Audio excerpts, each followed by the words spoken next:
আমরা যখন একটা হালুয়া ভর্তি বাটি নিয়ে বসি, সেটার মধ্যে আমরা বাদাম দেখতে পাই, কাজু দেখতে পাই, কিশমিশ দেখতে পাই, জাফরান দিলে জাফরানের রঙও দেখতে পাই, দুধ দিলে দুধও দেখতে পাই।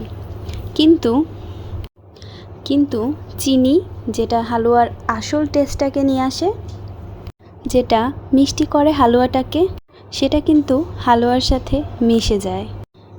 আমরা কিন্তু সেটাকে দেখতে পাই না। আসলে আমাদের জীবনে এমন কিছু মানুষ আছে যারা আমাদের জীবনটাকে মিষ্টি বানিয়েছে, যারা আমাদের জীবনে মিষ্টতা এনেছে। আসলে সেই সব মানুষগুলোকেই আমরা দেখতে পাই না। চেষ্টা করবেন আপনার জীবনে যে মিষ্টতা এনেছে তাকে অবশ্যই ধন্যবাদ জানাতে।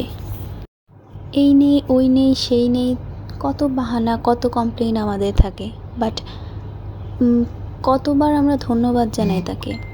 অবশ্যই তাকে ধন্যবাদ জানাবেন।